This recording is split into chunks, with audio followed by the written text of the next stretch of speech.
Today is going to be a big day in Indian politics as the 70-year-old mystery around the death of Netaji Subhash Chandra Bose may finally be over on his 119th birth anniversary. But India Today has got you this exclusive even before the files have been declassified. In about 30 minutes from now, those files will officially be declassified. Sources have told India Today, and we have learnt that in one of the files, in fact, Jawaharlal Nehru, who later, post-1947, went on to become Indian Prime Minister, referred to Subhash Chandra Bose as a war criminal. This letter was written to the Prime Minister of England, Clement Attlee, on the 27th of December 1945. In this letter, Pandit Nehru wrote, and I quote, "Dear Mr. Attlee, I understand from reliable sources that Subhash Chandra Bose, your war criminal, has been allowed to enter Russian territory by Stalin. This is a clear treachery and betrayal of faith by the Russians, as Russia has been an ally of British Americans, which she should not have done. Please take note of it and do what you consider proper and fit. The letter is signed, yours sincerely, Jawaharlal Nehru." Now this could cause some flutter, as this letter was written on the 18th of August 1945, 4 months after Netaji's purported death in a plane crash in Taipei, which shows that Nehru did not believe the theory that Netaji passed away in the plane crash and felt that Subhash Bose had somehow managed to sneak into Soviet Russia. The letter also lends credence to the theory that Netaji was unfair, in fact that the government was unfair to Netaji. Let's now cut across live to India Today's consulting editor, Rajdeep Sardesai, joining us at this moment. Rajdeep, number one, these letters, this appears at this moment an absolutely new dimension to the animosity that is now going to exist between the BJP and the Congress. You know, Sanket, I think we have to see this letter in the context and the time in which it was written. Look at it, 1945. Right. The war is coming to an end. Netaji at the time had taken the support of the Germans and the Japanese. There was a lot of anger against the Germans and the Japanese at the time. The fact that Nehru wrote this letter after Netaji's purported death is interesting because, as you rightly said, it suggests that Nehru did not know or was not convinced that Netaji had died in the airplane crash. However, the fact that he chooses to call him a war criminal, while regrettable and unfortunate, must be seen in the context that at the time, as a supporter of the Germans and the Japanese, he was seen to be on the wrong side of the war. And that, I think, will have to be, unless you see it in that historical context, it will only add to the animosity and aggravate the feeling that somehow Netaji was being deliberately targeted by Nehru and the Congress party as it existed at the time. So I think unless the historical context is seen, I think obviously just a mere reading of the letter would clearly suggest that the animosity which you spoke about did exist to a great extent between Nehru and Netaji. That's right, Rajdeep, but also, if you could just tell us a little, second guess perhaps, what the political reactions are going to be. Remember, as you rightly mentioned, this is pre-independence India. This is 1945.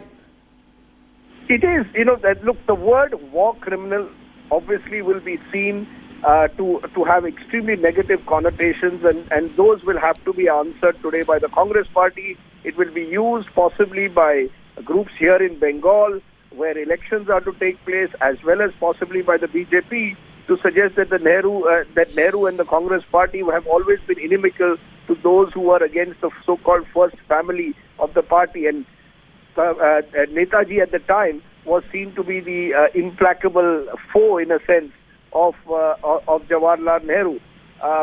Having said that, I do believe that there are members of his family, including Shogato Bose, who's a TMC MP, who does believe that Netaji and Nehru, while they might have been political rivals, were never enemies.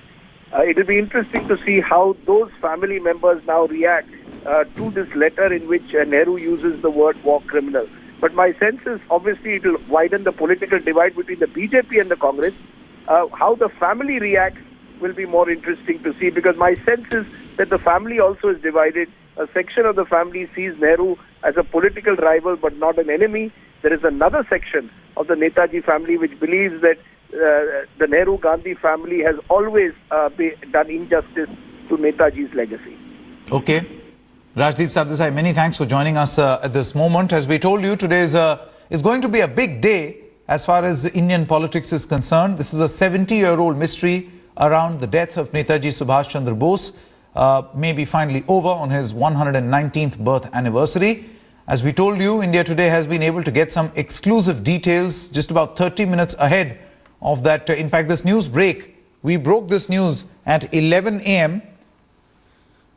India Today has learnt that in one of the files, Jawaharlal Nehru referred to Subhash Chandra Bose as a war criminal. He wrote this letter to the then English Prime Minister, British Prime Minister Clement Attlee on the 27th of December 1945. In this letter, Pandit Nehru wrote, and I quote, and we'll run those graphics once again to give you some perspective of what exactly was written in that letter by Pandit Nehru. He said, "Dear Mr. Attlee, I understand from reliable sources that Subhash Chandra Bose, your war criminal," and this is the word which is going to haunt perhaps the Congress politically, has been allowed to enter Russian territory by Stalin. This is a clear treachery and betrayal of faith by the Russians, as Russia has been an ally of British Americans, which she should not have done. Please take note of it and do what you consider proper and fit. The letter is signed Jawaharlal Nehru. Let's quickly take a look at these pictures that you see on your screen right now. The entire Bose family is present in the national capital. Remember, 12:30 is that all crucial time when these files, over hundreds of them, are going to be declassified. Now, the information that we are getting you at this moment, this information, this fresh information, is going to cause some flutter, as this letter was written on August 18th, 1945, 4 months after Netaji's purported death in a plane crash in Taipei, which shows that Nehru did not believe the theory that Netaji passed away in the plane crash and felt that Subhash Chandra Bose had somehow managed to sneak into Soviet Russia. This letter also lends credence to this whole theory that senior leaders of the Congress then were unfair, and they unfairly treated Netaji, particularly Jawaharlal Nehru, who later went on to become, post-1947, later went on to become India's Prime Minister. Let's go across now to Kamaljeet Sandhu, who joins us at this moment. Kamaljeet, what time is this event starting? And also, have you heard some political reactions already to this exclusive India Today news break? Well, the countdown, Sanket, has already begun at the National Archives. The Prime Minister is already there. Netaji Subhash Chandra Bose's family is already there. 100 files will be declassified. But what is more important is that this is going to snowball into a controversy. Now, for 5 decades, we know that the Congress party had actually not declassified those files. The decision was taken after after 1 year of Modi government's completion. This after, in October, Netaji Subhash Chandra Bose's kin went and met the Prime Minister, and he promised that there would be declassification of files. Now, what is more important is not just what they're talking about, ramifications as far as India's relationship with foreign countries are concerned, whether we're talking about Japan, Soviet Union, Germany, UK. This also talks about Prime Minister Nehru's letter to the Prime Minister of UK at that point of time. Remember, at that point of time, it was 1945 and Nehru was not the Prime Minister. He was the leader of the Congress party. What is more important is that, yes, at one point of time, Subhash Chandra Bose and Nehru were both in Congress party before Bose was expelled sometime in late 1930s, and that's the time the differences really cropped up. This is not just the difference about the non-violent movement and obviously Netaji Subhash Chandra Bose heading the Indian National Army, but this is also about the movement of Bose towards not just Germany but also the way he travelled across the countries, and finally Nehru writing to the Prime Minister of England talking about where possibly Netaji Subhash Chandra Bose's, and obviously is this not just a treachery from Nehru himself?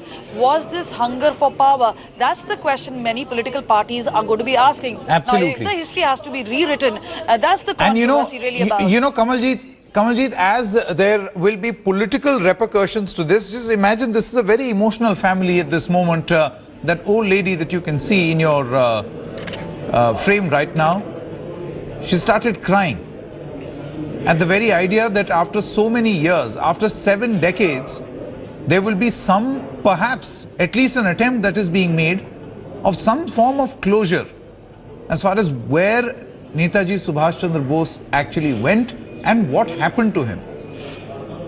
What was the position of the people at that point in time? Remember, India was not independent, as Rajdeep was saying. Just take a look at things in perspective. 1945 is the year that we are talking about. These are pictures coming in from the National Archives of India. At 12:30 p.m. is when we are expecting the declassification of those documents. Everything will be out in the open. It will be clear as far as these files, what is it that for so many years was hidden from public knowledge. Now, Prime Minister Narendra Modi is all set to put in the public domain the first set of files on the freedom fighter today. First set of 100 files that were classified till now will be declassified for the very first time ever.